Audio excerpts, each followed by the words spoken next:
The first episode opens to a crime scene on a rainy evening in Night City, with projected police signs cordoning off what looks to be like a shooting. Two local uniformed cops are talking inside a police cruiser when a muscled and armored cyber psycho opens fire on them. With those two dead, the psycho wastes no time going full automatic, hosing down the rest of the police with bullets. There's only one man and dozens of the police. They try to overwhelm him, but his speed, strength, and augmentations including retractable scythes, knives, and swords give him plenty of advantages. When a police chopper arrives, he activates his Sandevistan military-grade cyberware to move faster than the human eye. Eventually he falls to the SWAT team. As the cyber psycho dies, we cut to the young David Martinez. He is at home, on his couch, jacked into his virtual rig and writhing in enjoyment from the intensity of the cyber psycho's death. It's been recorded and uploaded for sale to buyers of intense experiences called braindance. David and his Ripper Doc have a conversation about where this braindance footage originated from. We later find out it's just a couple of hours old, scrolled and edited by the Edgerunner Kurosaki. After his braindance session, we see that David's life in the real world is way less exciting as we find out he and his mother Gloria live in the inner city slum district of Santo Domingo. They are so dirt poor his washing machine can't even finish a few minutes of its laundry cycle for David's school uniform. He wakes up his mom, exhausted on the couch, where we learn she's burned out from her job as a paramedic. As footage of the cyber psycho's rampage versus police plays on the TV, his mom bugs David about the software update for school he needs. She doesn't have the Eurodollars for it yet. When David exits their apartment, Gloria calls someone named Maine as she looks down on her lap, where she has the Sandevistan cyberware augmentation the cyber psycho used from the crime scene. As David walks to school, the episode deadpans through the slums of Night City. We see the homeless sleeping right outside their doorstep, rubbish piled 2 people high, a mugging in broad daylight, folks with their virtual goggles and fleshlight groin peripherals on enjoying braindance porn.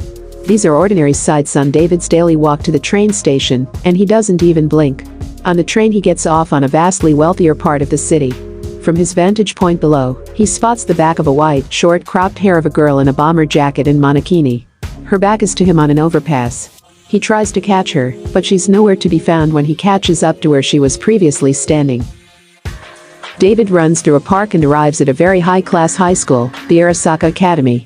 After the virtual teacher berates him for being in violation of the school's dress code, he gets a call on his HUD from class Rich Kid and his bully Katsuo. They trade jabs about money David's obviously outdated hardware. When the class logs on, David's unlicensed and illegal modification update crashes the school program, frying his classmates' hardware too. Gloria is called in to see the principal for David's violations. On the drive home through the freeway, mother and son argue.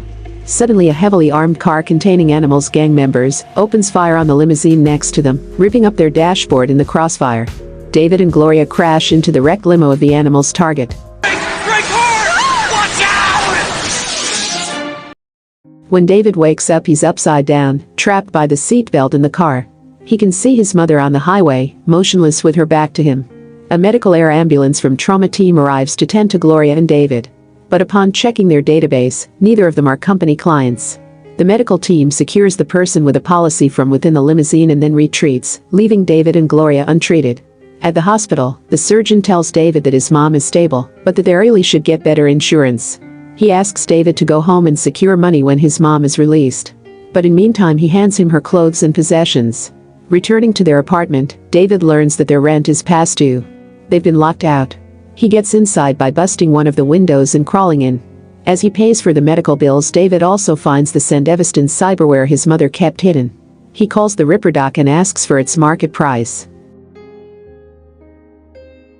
Next day at school, David is ambushed by Katsuo and his friends. He is bullied and beaten up from Kung Fu by the Rich Kid's strong-arm cyberware body augmentation with a very fast Bruce Lee chipset. Later that day at the hospital, David learns his mom has died. The doctor explains that she took a turn for the worse and that they couldn't do much with the discount package insurance Gloria had bought. David picks up his mother's remains from the crematory service. An automated bendo-like machine pops out a metal canister containing Gloria's ashes. As David walks home with his mother's urn, he gets bombarded by voice emails. Utilities bills, the apartment rent, school fees. In grief and anger, David visits his Ripper Doc and cajoles him to surgically implant the Sandevistan cyberware on him. Cyberpunk Edgerunner Season 1 Episode 1 Recap. review what a great introduction to the joys and perils of Night City, and a welcome expansion of the world of Cyberpunk 2077. I haven't played the video game by CD Projekt Red, but I have played the original tabletop version ages ago. The quality aesthetics of this anime right off the bat hits all the right notes and illusions. For fans of this genre, references to the likes of Ghost in the Shell and William Gibson's Bridge novels abound like tasty nuggets in a multi-tier cake. While the animation is beautiful, it's also just great that it embraces all the adult content that makes the cyberpunk genre a dystopia. It's really NSFW. You can almost smell the uncollected rubbish rotting on the streets of the Santo Domingo slum district, hear the argument and brag of the tough guys haunting the corners, and taste the barbecue and burned microchips in the polluted air. There's plenty of street jargon carried over from the game too, like Shumangang. What's best is that the story of the poor underdog David and his struggling mother Gloria establishes an easily relatable, emotive arc right away.